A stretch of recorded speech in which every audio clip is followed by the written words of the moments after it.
ఇక చీకటి పేపర్ నిన్నేసిన వార్తలే వేసిండు. ఇక రేపో మాపో డిఎస్సి అన్నాడు, మళ్ళీ అదే వార్త వేసిండు.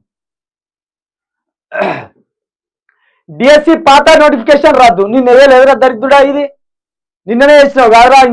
ఇంకా తాటికాయ అంటారు అక్షరాలతోటి ఈ వార్త ఏనే ఎత్తివి. ఇది పాసిపోయిన వార్త. ఇది ఎవరికి ఎక్కడికి వచ్చే వార్త ఇది. డిఎస్సి పాత నోటిఫికేషన్ రద్దు, ఉత్తర్వులు జారీ చేసిన సర్కార్. ఇవాళ 11,062 పోస్టులతో కొత్త నోటిఫికేషన్. జూన్ నెలాఖరులో ఆన్లైన్ లో పరీక్షలు. జూన్ నెలాఖరులో ఆన్లైన్ లో పరీక్షలు అట. ఏందో మరి కథ. ఇది పక్కన పెడితే నిజంగా మీరు ఈ 11,000 పోస్టులు ఎవరి ప్రమేయం లేకుండా ఒక్క జాబ్ అమ్మకుండా వేస్తానని చెప్పండి. ఇప్పటికే అనేక జాబులు అమ్ముకుంటాను, కాంట్రాక్టర్ జాబులు అమ్ముకుంటాను, కాంట్రాక్ట్ సంబంధించిన జాబులు, అవుట్సోర్సింగ్ జాబులు, ఎస్పీఓలకు ఇంకా జీతాలు పడలేదు. ఇది మంచి చర్యగానే భావిస్తున్నాం, ఇది మంచి కార్యక్రమమే.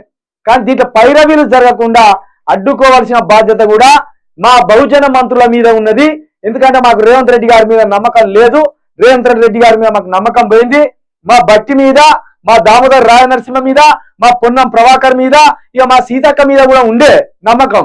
కానీ మా సీతక్క ఏం చెప్తాంది, ఈ మంత్రిపదవి ఎప్పుడు తీసేస్తారో తెలియదని రేవంత్ రెడ్డి గారికి భజన చేస్తాను. అది బంధు పెట్టి మా అణగారిన వర్గాల తరపున నిలబడి మాట్లాడాలని కోరుకుంటాను.